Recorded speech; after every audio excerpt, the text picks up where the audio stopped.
उत्तर भारतीय प्रवर्तक शासन सूर्य पूज्य गुरुदेव श्री शांति स्वरूप जी महाराज, श्रवण संज्ञ सलाहकार भीष्म पितामह राज ऋषि पूज्य गुरुदेव श्री सुमति प्रकाश जी महाराज।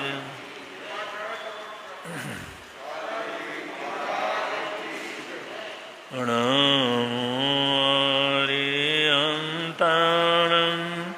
नमो सिद्धाणं नमो आयर्याणं नमो वज्रायणं नमो लोये सवसावुणं येषु पंचनमोकारो सर्वपावपणाशनो मंगलानं च सर्वेशं परमं वै मंगलं मंगलानं च सर्वेशं परमं वै मंगलम्। धम्मो मंगलमुखितं संयमोतवो देवावितं नमस्यन्ति यस्य धम्मे संयमो जातुमशभुभेषु ममरो अव्ययैरसं नयभुक्तं किल मे सोयपिणे अपायं एमये श्रवणमुता जेलोये सन्ति साउणो विहङ्गमवभुभेषु दानवत्ते शनिरया वयं च वित्तिं लभमो प्रणयगोयुवमयीम् आहागणेशूर्यन्ते उभेषु भमराजाः मौगारसमबुद्धा ये भवन्ति अनिशया नानापिण्डरयानन्ता तेन उच्यन्ते शृणोति मे।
कितने नरकों में भटके फिरते थे हम, जब ये तिर्यंश मिला तो मारे फिरते थे हम।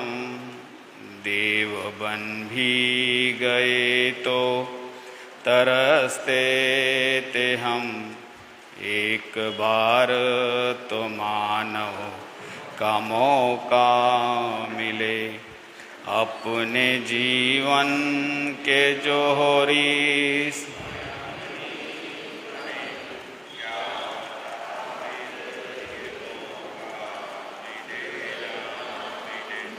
आत्मज्ञाता बने, धर्मदाता बने, खुद में आके खुदा और विधाता बने।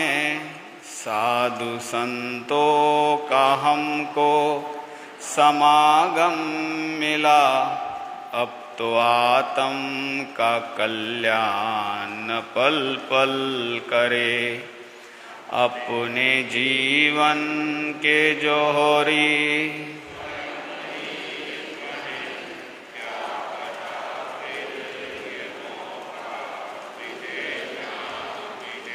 अनंत जीवों की रक्षा भी करना हमें, पाई अनमोल घड़ियाँ लुटाना नहीं। जा रहा है समय घड़ी ये जन्म, जल्दी जल्दी सभी हम तैयारी करें। अपने जीवन के जोहरी क्या पता फिर ये मौका, क्या पता फिर ये मौका मिले ना मिले। अनंत अनंत जिनेश्वर प्रभु, आराध्य गुरुदेव एवं अत्र विराजित परम आदरणीय परम श्रद्धेय पूज्य गुरुदेव के पावन श्री चरणों में सच्चा नमन।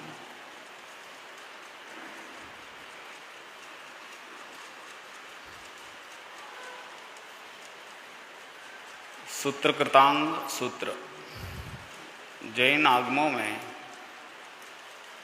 11 अंग और अन्य उपांग का वर्णन मिलता है। तीर्थंकरों के द्वारा जो मार्ग प्रशस्त किया गया है, जो अर्थ रूप में कह करके सूत्र रूप में तैयार हुए हैं, मूल में 11 अंग का वर्णन हमारे पास आता है। आगे श्रुतधरों ने उसे उपांग के रूप में आगे और रचनाएं की हैं। पूर्वधरों की अनेक कृतियां हैं। तो विशेष करके पिछले लगभग 1500-1600 वर्षों में 32 सूत्रों को सुव्यवस्थित करके स्थानकवासी परंपरा के हिसाब से देखने को मिलता है। मूर्ति पूजक परंपरा में 45 आगमों का वर्णन देखने को मिलता है। विशेष करके 45 आगम और 32 आगमों में संख्यात्मक भेद है, अर्थात्मक सूत्रात्मक में कोई भेद देखने में नहीं आता है। जैसे 9 तत्वों में हम देखते हैं कि जीव, अजीव, आश्रव, पुण्य, पाप, बंध, संवर, निर्जरा, मोक्ष आदि आदि 9 तत्वों का वर्णन देखने को आता है। आगमों में 7 तत्वों का वर्णन आता है। तो इसमें संख्यात्मक भेद है, क्योंकि पुण्य और पाप को आश्रव में लेकर के समझने से ये समझ में आ जाता है कि ये 7 तत्व और 9 तत्वों में संख्यात्मक अंतर है। गुणात्मक, मूलात्मक और सैद्धांतिक में कोई अंतर नहीं है। ठीक ऐसे ही 45 आगमों की अपेक्षा से या 32 सूत्रों की अपेक्षा में संख्यात्मक भेद हैं। कुछ ऐसे ग्रंथ हैं जो अलग अलग करके ग्रंथ बन गए हैं, उसी को ही अन्य ग्रंथों में समाहित करने से 32 सूत्रों में ऐसा विद्वान जगत कहता है। उसमें स्थानांग सूत्र एक विशिष्ट और बड़ा गंभीर सूत्र माना जाता है।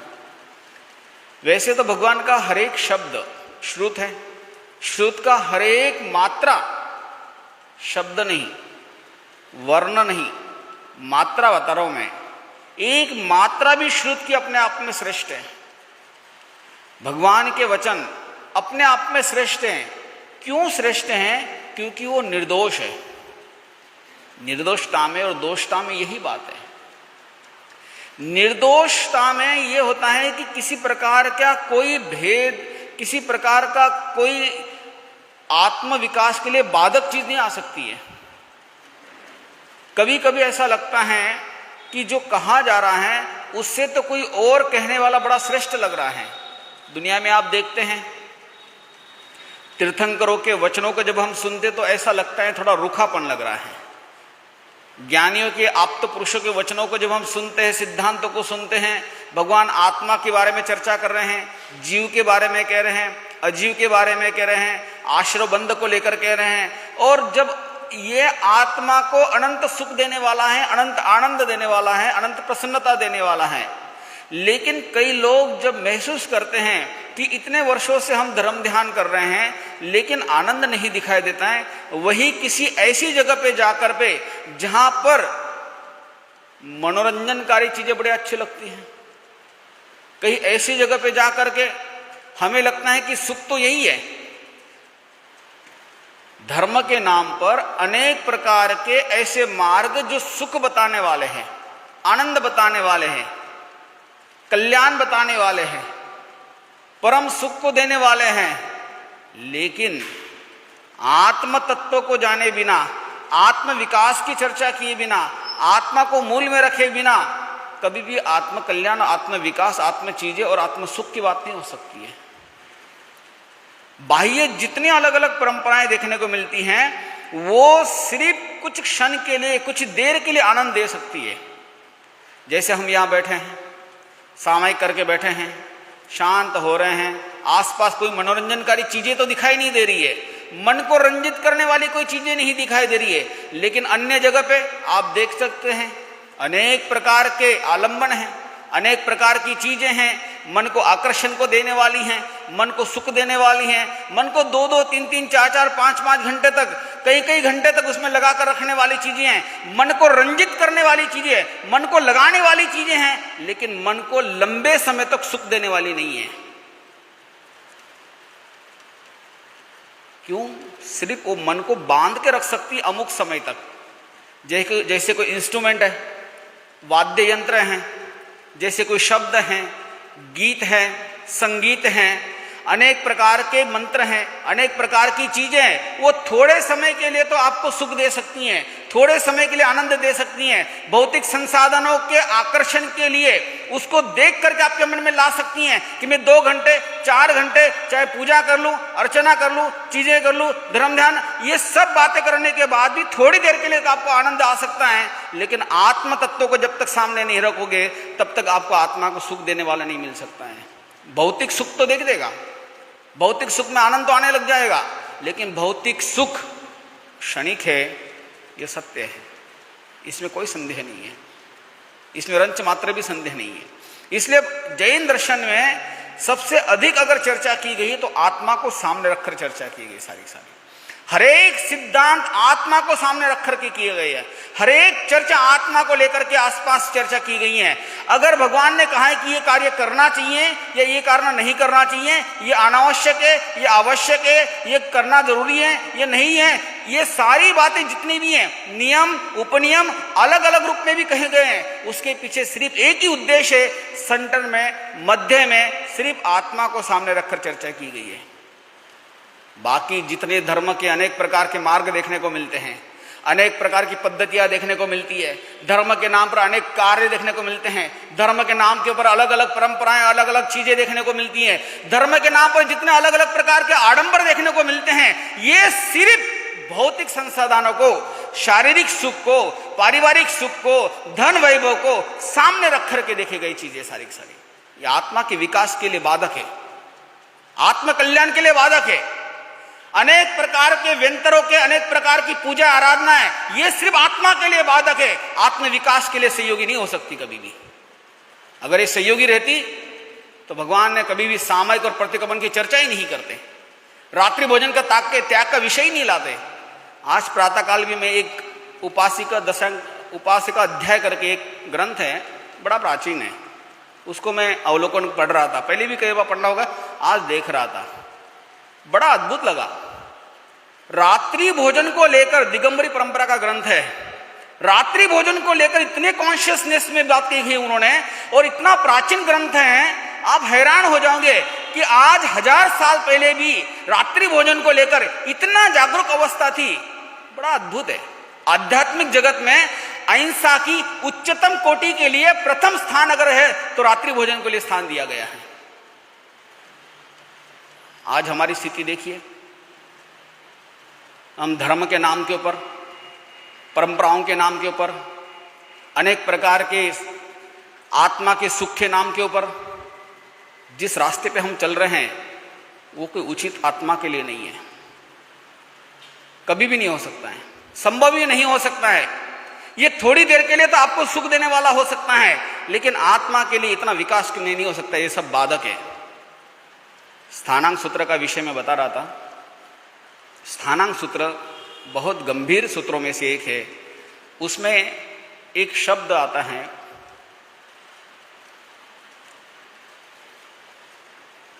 अबुट्ठियम। अबुट्ठियम का एक शब्द लिया उन्होंने अबुट्ठियम करके कहा है कि उत्थान पद, उत्थान करने वाला बनना चाहिए, उत्थान करने वाले कार्य बताए उन्होंने। अबुट्ठियम का मतलब उत्थान करने वाले कार्य। अब उत्थान करने वाले कार्य कौन से हैं? अब देखिए, उत्थान करना चाहिए। अब उत्थान पद करके उन्होंने एक चैप्टर दिया है, एक पद बनाया हुआ है, तीर्थंकरों के वचन है, मूल आगम में है, अंग सूत्र में है। अबुट्ठियम करके कहा गया है कि उत्थान करना चाहिए। अब देखिए, इसमें भी किसका उत्थान करना चाहिए? अजीव का तो कोई उत्थान हो नहीं सकता है। हो सकता है? अजीव का उत्थान कभी होता ही नहीं है। ग्रोथ होती है तो सिर्फ जीव की होती है, अगर बढ़ोतरी होती है तो जीव की होती है, विकास होता है तो सिर्फ जीव का होता है।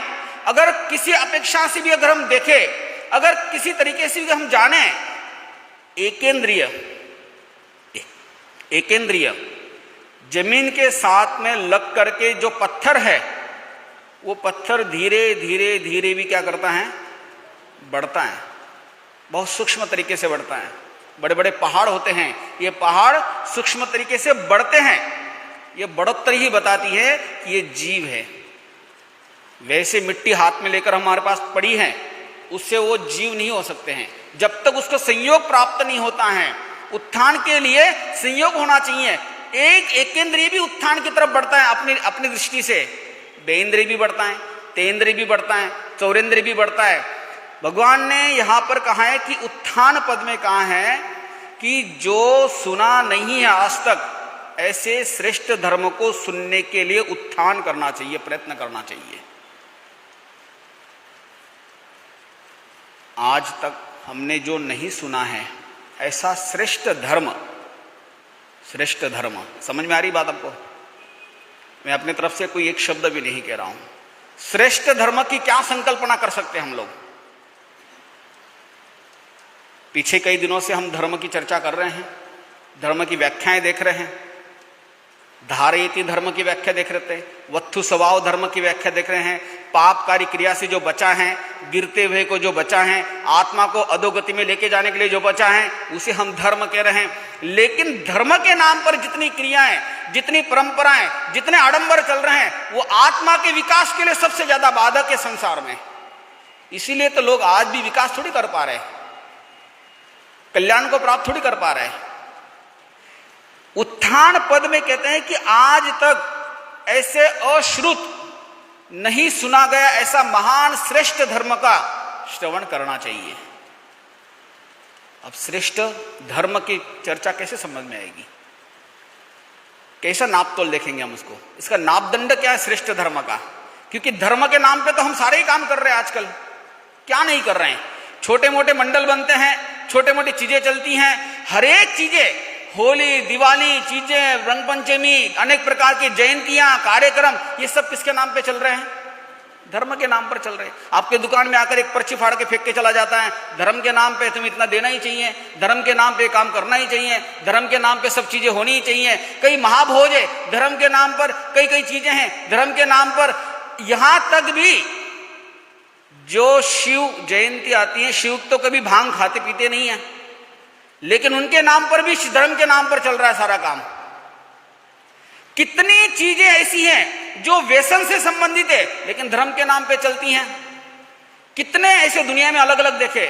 अहमदनगर के पास में एक गांव है छोटा सा, हम जाके आए, स्थानक से ठीक बाजू में ही है, एक मंदिर है छोटा सा, भैरव का मंदिर कहते हैं। उस भैरव के मंदिर के नीचे उसको शराब की बोतल चढ़ाई जाती है।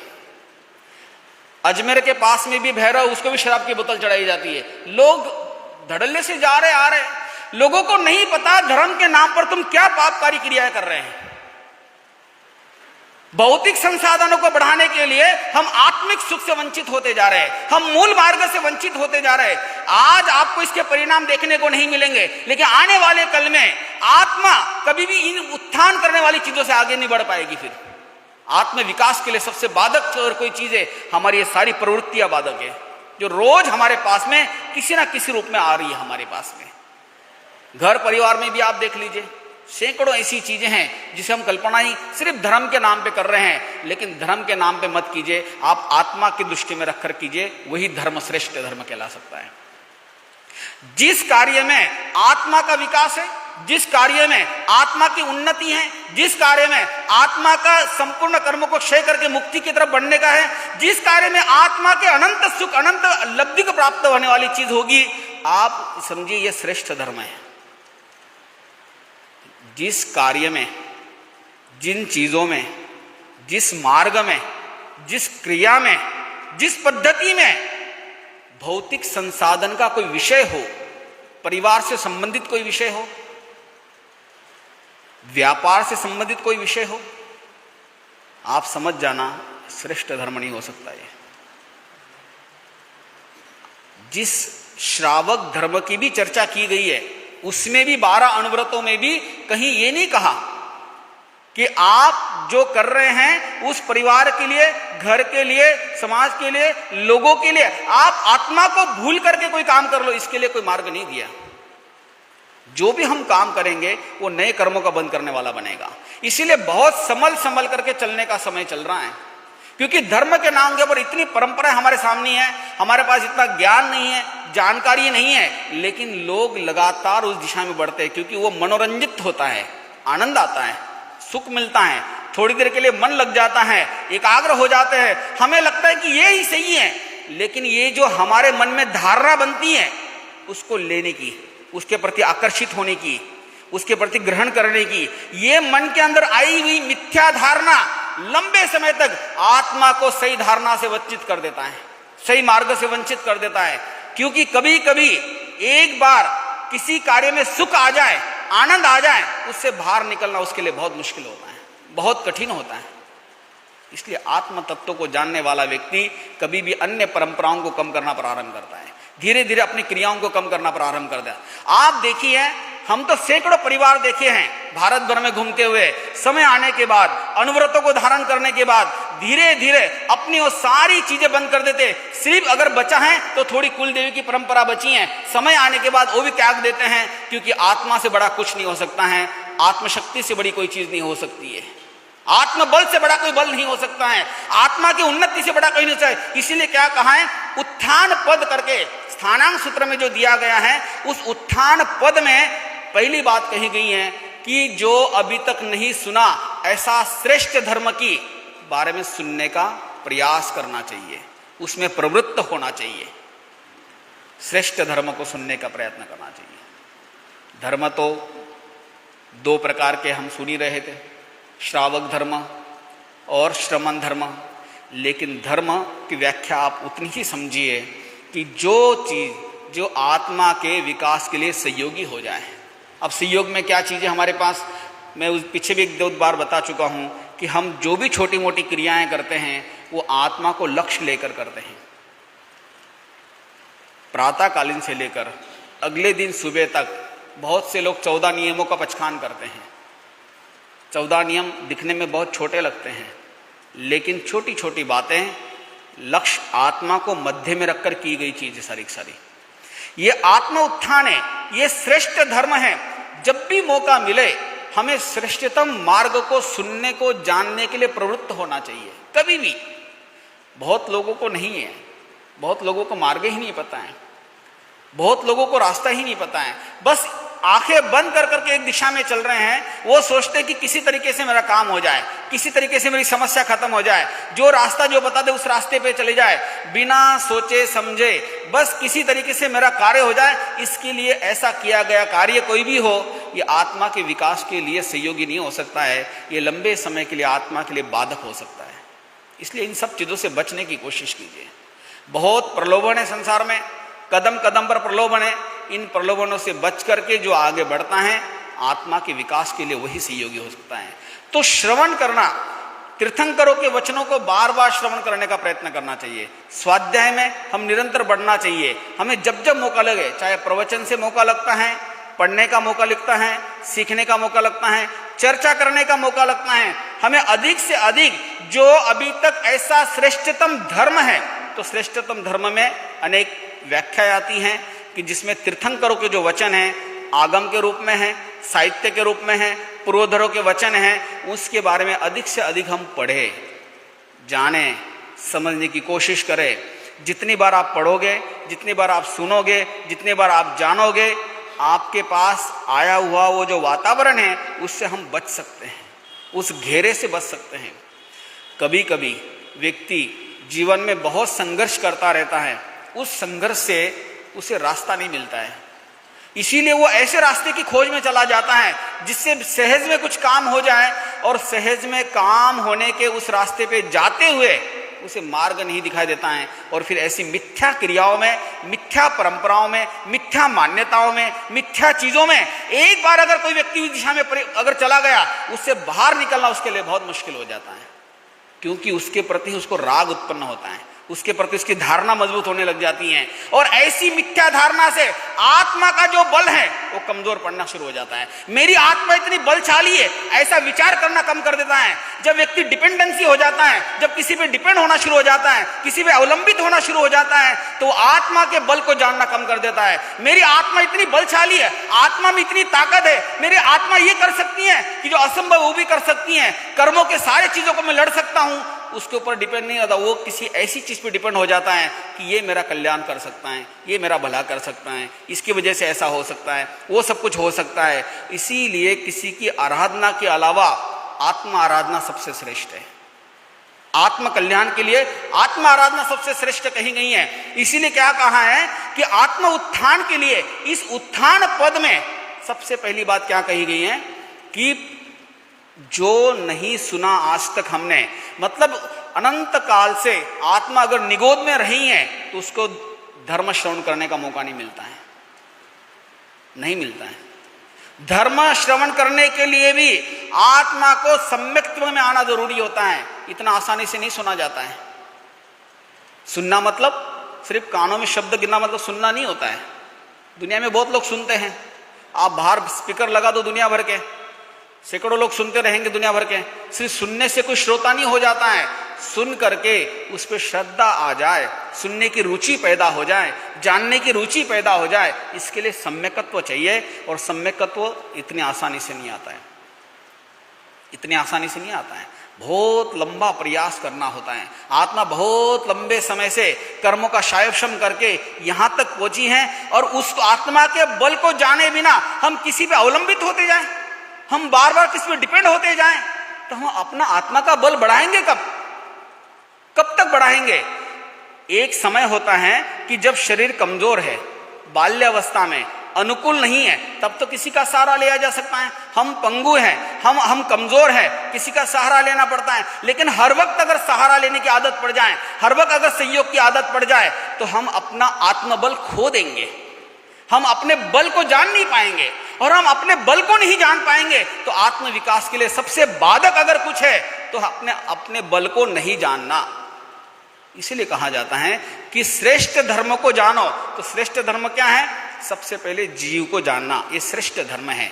जब हम अपने आप को जानते हैं, श्रेष्ठता को जानते हैं, श्रेष्ठ कल्याण को जानते हैं, वही व्यक्ति क्या होता है? धर्म श्रवण का अधिकारी रहता है। धर्म श्रवण का अधिकारी वही व्यक्ति है और कोई दूसरा नहीं है, वही व्यक्ति है। उसी को समुत्थितानम कहा गया है आचरण सूत्र के अपेक्षा से। जो उत्थान के लिए है उसी को ही स्थानांग सूत्र में उन्होंने कहा है। ये उत्थान पद में सबसे पहले जो आज तक हमने नहीं सुना, आत्मा लंबे समय से मिथ्यात्व में थी, अब मौका मिला, सम्यक्त्व में आए, सम्यक्त्व में आकर में हमारी थोड़ी श्रद्धा बनी, जिज्ञासा हुई, अब मिले हुए उस धर्म को, श्रेष्ठतम धर्म को हम क्या करना है? अधिक से अधिक सुनना चाहिए, अधिक से अधिक पढ़ना चाहिए, जानना चाहिए। लेकिन ये तब होगा जब हमारा पुण्य प्रबल आएगा, ऐसे नहीं आता है। बहुत लोग है धर्म कहते हैं, धार्मिक कहते हैं, जैन परंपरा के कहते हैं, जैन कुलों के कहते हैं, लेकिन आप उनको देखिए रात को 12 बजे सो रहे, 1 बजे सो रहे, 2 बजे सो रहे, 3 बजे सो रहे, कोई टाइमिंग ही नहीं रहा आप तो कोई चीज का। प्रातःकाल उठने का कोई टाइमिंग नहीं है, 9 बजे 10 बजे, ना कोई सामायिक है, ना कोई धर्म ध्यान है, ना कुछ है। मैं तो कई बार कहता हूं पैसा बढ़ा तो धर्म कम हुआ संसार में। बहुत जगह देखा हमने, तो सैकड़ों लोग देखे हमने, तो बहुत गिने चुने कम लोग देखे होंगे कि जिनके पास धन बढ़ा है तो धर्म उनके जीवन में बढ़ा है। ऐसा बहुत कम देखा है, बहुत कम लोग। जब कठिन परिस्थिति रहती है, व्यक्ति जितना जाप बोलो उतना करता है, परेशानी में रहता है, जितना धर्म ध्यान बोलो उतना करता है। उसको बोलते हैं कि तू 5 सामयिक रोज करो, 5 सामयिक करता है। और जैसे ही धन बढ़ा, वैभव बढ़ा, संपदा बढ़ी, मान बढ़ा, सम्मान बढ़ा, पद बढ़ा, उसके बाद धर्म कम होना शुरू हो जाता है उसका। ये दुर्भाग्य है, सौभाग्य नहीं है, ये दुर्भाग्य है। और ऐसे दुर्भाग्य के लिए तो क्या कर सकते हैं? इसलिए कहते हैं श्रेष्ठतम धर्म है, इसको उत्थान को जो बढ़ेगा वो आत्म कल्याण के लिए आगे बढ़ेगा। ये सब उन्हीं लोगों के लिए है जो उत्थान में आगे बढ़ सकते हैं। आज इतना ही। ओम शांति।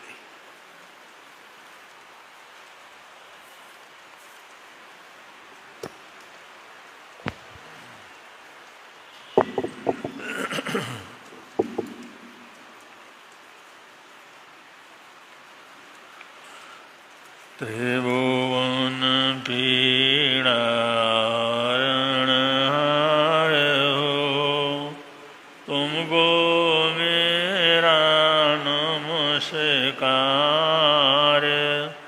सर्व जगत के अलंकार, प्रणाम तुम्हें मेरा हर बार। तीन जगत के नाथ आपके चरणों में जाऊं बलिहार। भवसागर के शोषण करता, तुमको वंदन बारंबार।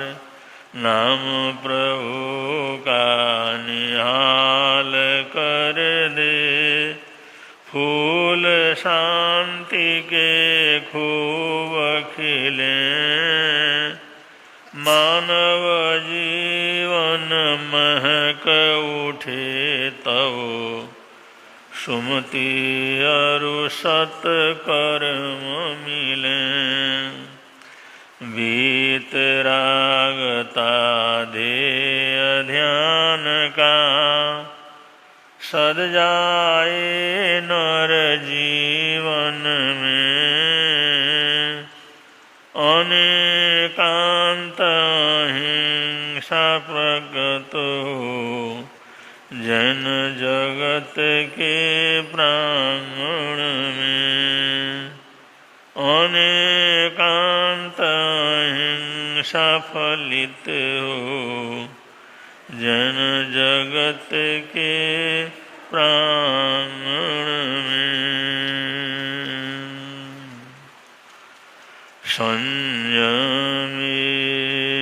संयमेषुष्ठे अपाणं, विपमुक्तान् तायिणं।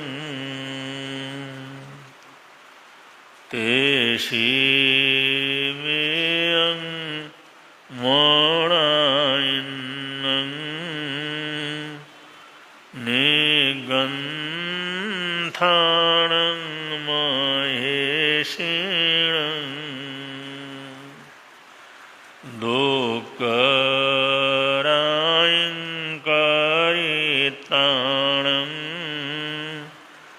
दुःसहायं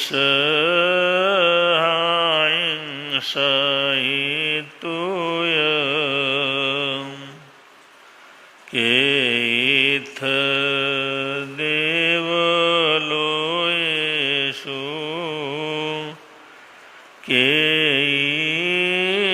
सिद्धन्ति निरिया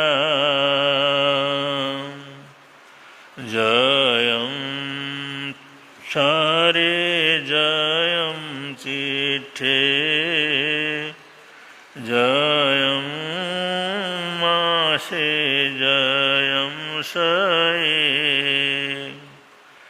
जयं भोजन्तो भाषन्तो पावकं मम न बन्धयि शोचाजाणयि कल्याणं शोचाजाणयि पावकम् उभयं जाणयि शोचा जंसेयं तं समाय रे।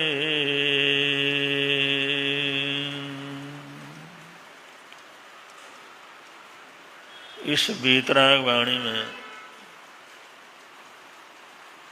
प्रभु परमात्मा और वीतराग साधना के श्रेष्ठतम साधक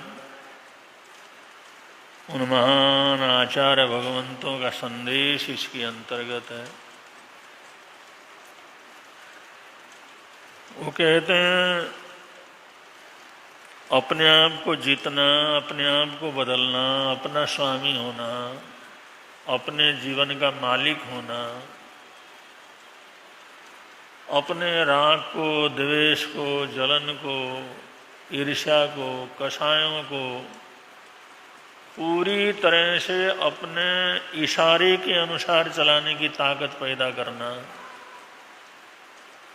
ये सबसे कठिन काम तो है। लेकिन ऐसे ही महापुरुष साधना पथ के ऊपर आगे बढ़ सकते हैं जो अपने जीवन के स्वामी हों। वो जो कुछ भी सोचते हैं, जो कुछ भी बोलते हैं, जो कुछ भी करते हैं, उनकी कषाय, उनकी वृत्तियाँ, उन सब के कभी गुलाम नहीं होते, उसके मालिक होते हैं। और ऐसा मालिक वही हो सकता है जिसकी सोच बड़ी हो, चिंतन बड़ा हो, विचार बड़े हों, सकारात्मक स्वरूप से जीने का अभ्यास हो। ऐसी चीज का अभ्यास करते करते करते अंतर मन के अंदर वो विचार चले गए हों, ऐसे ही लोग अपने जीवन के राजा होते हैं, अपने जीवन के स्वामी होते हैं और उनके जीवन से कोई दुनिया के अंदर पाप प्रवृत्ति का करती होती नहीं है। और जिनका जीवन चलायमान है वो तो कभी पुण्य की तरफ, कभी पाप की तरफ दुनिया के अंदर लगातार धक्के का करते हैं, खाते ही रहते हैं। नगर के बाहर का बड़ा अच्छा मंदिर, वहाँ पर एक बाहर बैठ कर के एक चित्रकार जो बड़ा हौसला रखता था, बड़ा चित्रकार बनने की उसकी उम्मीद थी, वो बैठ कर के चित्र बना रहा था।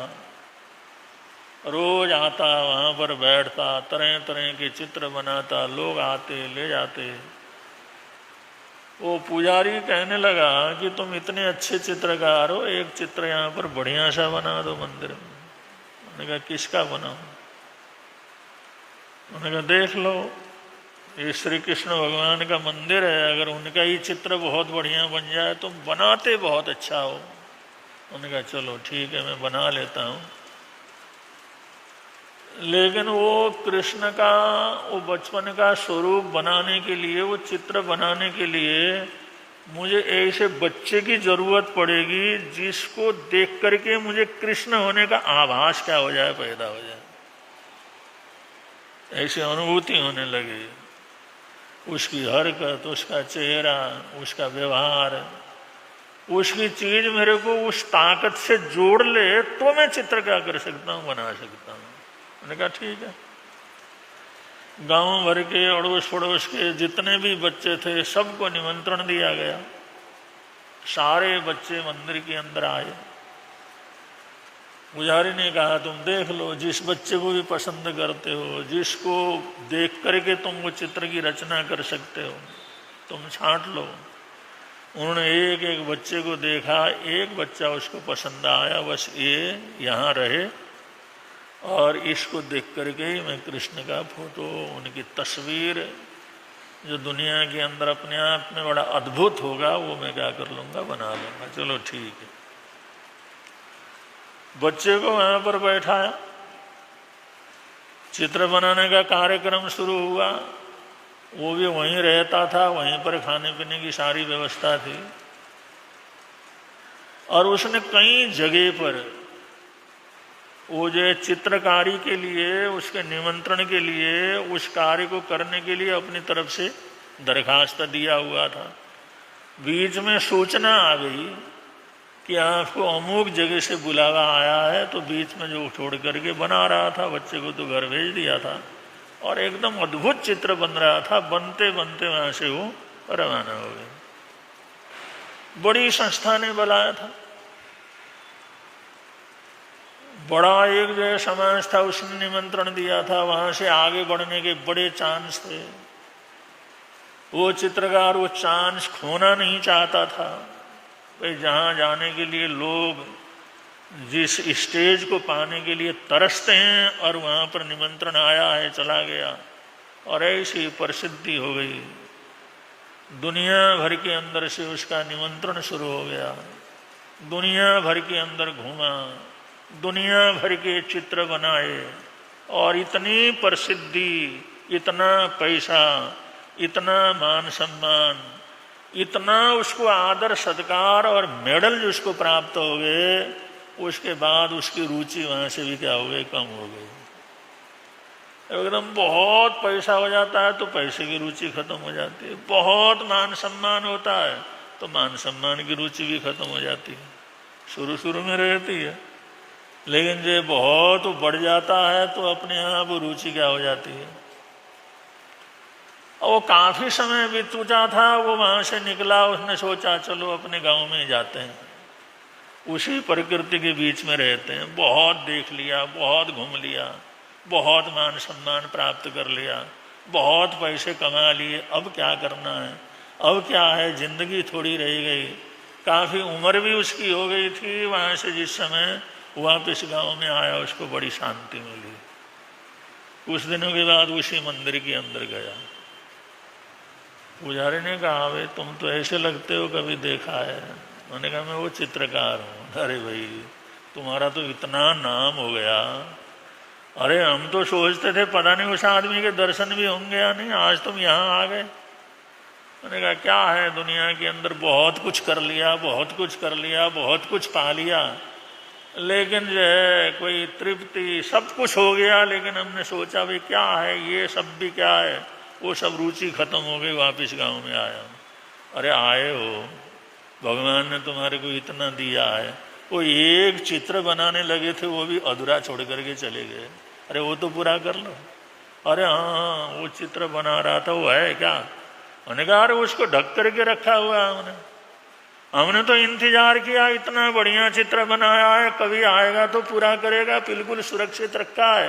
वो पर्दा उठाया, देखा, अरे मैं अभी करता हूँ। लेकिन पुजारी से कहा पुजारी साहब एक ज़रूरत है। अब ये बचपन का चित्र था, उस समय कृष्ण की मेरे को ज़रूरत थी और इस चित्र को परिपूर्ण करने के लिए मुझे कंस की ज़रूरत है। और कंस के बिना कृष्ण का अस्तित्व क्या है, रावण के बिना राम का अस्तित्व क्या है? उन्हीं ताकतों के सामने तो उनकी महिमा क्या करती होती।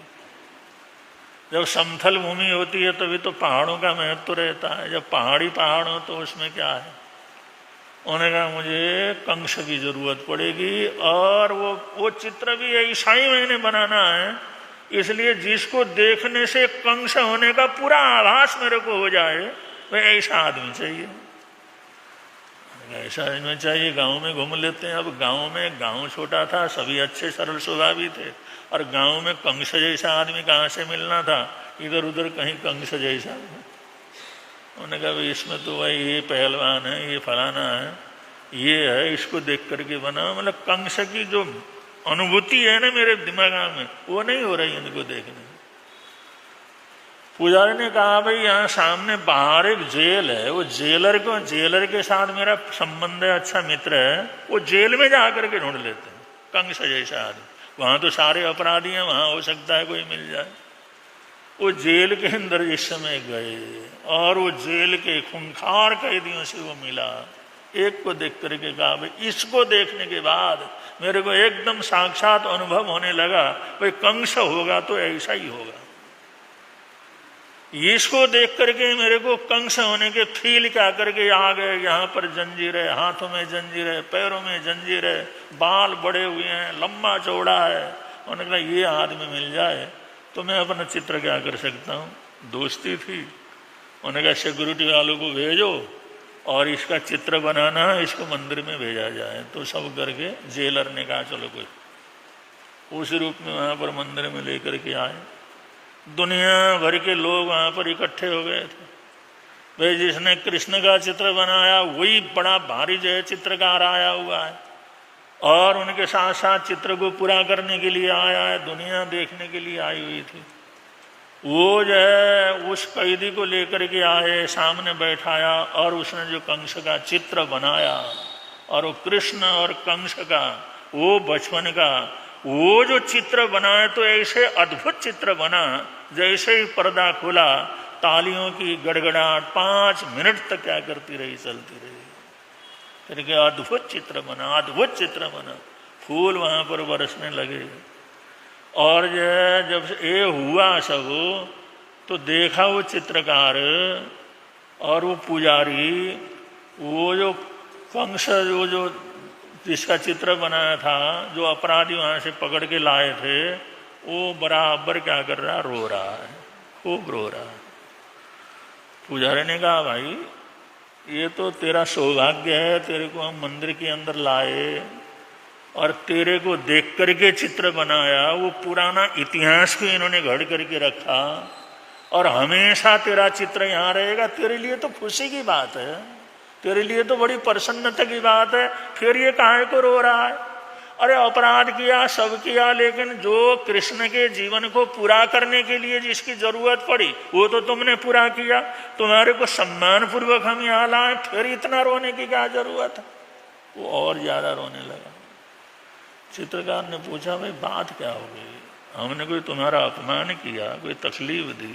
मैंने कहा नहीं, अपमान तो नहीं किया, लेकिन मैं इसलिए रो रहा हूं उस जमाने के अंदर कृष्ण बनाने के लिए जिसको चूज किया हुआ था वो मैं था। मेरे को देख करके आपने इस चित्र को बनाया। आज हमारे भाव बदल गए, सोच बदल गया, रास्ता बदल गया। इतने गलत रास्ते के ऊपर चल पड़ा, इतने पाप कर लिए, और इतने समय के बाद जीवन के आखिर में कंस बनाने के लिए आपने मेरे को क्या किया, चूज किया। अगर ये भाव न बदलते, वो सोच न बदलता, तो आज मैं साक्षात कृष्ण होता। लेकिन जो है कहाँ कृष्ण बनाने के लिए चूज किया गया और कहाँ मैं कंस बना गया, इसलिए मेरे को रोना आ रहा है। तो बंधु ये दुनिया है। शास्त्रकार कहते हैं जैसा सोच होता है ना वैसे आदमी बनता है, जैसे विचार बनते हैं वैसे आदमी बनता है। तो विचारों के ऊपर कंट्रोल होना, सोच के ऊपर कंट्रोल होना, खराब भाव आते ही उसको थूक देना, अरे मैं क्या सोच रहा हूँ, मैं साधु हूँ, मैं श्रावक हूँ, मैं अच्छा आदमी हूँ, मैं ये सोच रहा हूँ, मेरे को ऐसा सोचना चाहिए। ये बुरे भाव आते ही थूक करके जो है सद्भावों के ऊपर चलने की जरूरत होती है। अगर समय को क्या करना है, संभालना है, जीवन को संवारना है। तो बंधु हमारे अंदर ही कृष्ण रहता है तो हमारे अंदर ही क्या हो जाता है, वो कंस रहता है, अगर भाव बदल गए, सोच बदल गया, खराब हो गया, तो कृष्ण को कंस होने में, राम को रावण होने में भी देर क्या करता।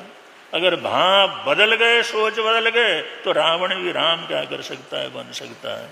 एक कुम्हार बर्तन बना रहा था, इतने सुंदर बर्तन, इतने बढ़िया बर्तन, लोग घूम घूम करके उसके पास बर्तन लेने के लिए जा रहे थे। वो सुबह से उठ करके जिस समय उसने रोंदा, मिट्टी को रोंद करके वहां पर चाक को चलाया और बना रहा था, अंदर से उसकी पत्नी आई, क्या बना रहे हो? बड़े प्रेम से पास में बैठी, आज क्या बना रहे हो आप? तो उसने कहा, आज मैं चिलिम बना रहा हूँ। चिलिम जो है ना, गांव वाले जो पीते हैं, हुक्का जो है, चिलिम बना रहा हूँ। पत्नी कहने लगी, गर्मी का इतना भयंकर मौसम चल रहा है और तुम चिलिम बनाने में लगे हुए हो। अरे थोड़ा सा सोच बदलो। अगर इस समय तुम सुराही बनाओ ना, सुराही पानी भरने की जो सुराहियाँ, अगर वो बनाओ तो पैसा बहुत मिलेगा। मौके को देखना चाहिए, चांस को देखना चाहिए। अब ये सुराही बना लो, सुराही बनाओगे तो बहुत अच्छा फायदा मिल जाएगा, खूब बिकेंगे। अब चिली में क्या बिकेंगे, वैसे भयंकर जो है ये बढ़ रहा है, मेरी इच्छा है तुम सुराही क्या कर लो, बना लो। अच्छा, पत्नी के साथ बड़ा उत्साह संबंध था। उसने फटाक से वो जो बना रहा था चिलीम, उसको तोड़ा और उस मिट्टी को करकरा करके फिर वापस उसको गूंदने लगा और गूंद करके फिर आकृति देने लगा। मिट्टी सोचने लगी, ये मेरे साथ क्या कर रहा है, कभी कुछ कभी कुछ, इतना तकलीफ क्यों दे रहा है? तो उस मिट्टी ने पूछा, क्या कर रहे हो? कभी ऐसा बना लेते हो, कभी वैसा बना लेते हो, कभी तोड़ते हो, फिर उसके बाद गूंदना शुरू कर देते हो, क्यों इतना तकलीफ दे रहे हो, क्या कर रहे हो? मैंने कहा, पहले मैं चिलिम बना रहा था तुम्हारे से, लेकिन वो पत्नी ने सलाह दिया और उसकी सलाह मिली तो मेरा सोच बदल गया। मेरा सोच बदल गया तो मैं सुराही बना रहा हूं। उस मिट्टी ने कहा, तुम्हारा तो सोच बदला, लेकिन मेरा तो जीवन ही बदल गया। तुम्हारा तो सिर्फ सोच बदला, तुम्हारे तो विचार बदले, और मेरा तो पूरा का पूरा जीवन ही बदल गया है। अगर ये वो चिलिम बनता तो उसके अंदर आग भरा जाता, खुद भी मैं जलती और दुनिया को भी क्या करती, जलाती। अपने आप को फूंकती और दुनिया को भी फूंकती रहती, वो फूंकने में ही मेरा जीवन चला जाता। लेकिन तुम अब सुराही बना रहे हो तो इसके अंदर ठंडा पानी होगा, मैं भी शीतल रहूंगी और आने वाले प्यासे लोगों की प्यास बुझा करके उनको भी शीतल क्या करूंगी, कर दूंगी। तुम्हारा तो विचार बदला, लेकिन मेरा तो सारा का सारा जीवन ही क्या कर गया, बदल गया। बड़ी प्रसन्नता उसने प्रकट की। बंधु, विचार बदल जाते हैं, जीवन बदल जाता है। विचार बदल जाते हैं, चरित्र बदल जाता है। विचार बदल जाते हैं, हमारे भाव बदल जाते हैं, भाषा बदल जाती है। विचार बदल जाते हैं, विचार बदलते ही हमारा जीवन उत्थान की तरफ जाने लगता है, पुण्य का परिपन्नन होना शुरू हो जाता है। विचार बदलते हैं, वहीं पर इंसान तरह तरह के पाप कर्मों का बंधन करने लगता है। इसलिए शास्त्रकार कहते हैं, अपने विचारों के मालिक हो जाओ, ऐसा प्रयत्न करो, सपने में भी गलत नहीं सोचेंगे, शत्रु को भी शत्रु नहीं सोचेंगे, दुश्मन को भी दुश्मन नहीं सोचेंगे। कहीं ना कहीं तो हमारी गलती होती है, तभी कोई हमारा दुश्मन बनता है, तभी तो हमारा विरोध करता है। हमारा कोई दुनिया के अंदर दुश्मन नहीं है। मित्र में सभ्य भूयेषु, सारे संसार के अंदर हमारे मित्र ही मित्र हैं। अगर ऐसा सोच बदलो तो बैठे बैठे तुम साधु क्या कर जाते हो, बन जाते हो। तो जैसा सोच वैसा जीवन, जैसा सोच वैसी भावना, और जैसा सोच वैसी इंसान की गति क्या कर जाती है, हो जाती है। इसलिए कहा गया है, मिलता है आनंद प्रभु की वाणी से, मिलता है आनंद प्रभु। धर्म है लगता प्यारा प्यारा, धर्म है लगता की वह बहती धारा, पापों की वह बहती हो जाती है बंद प्रभु की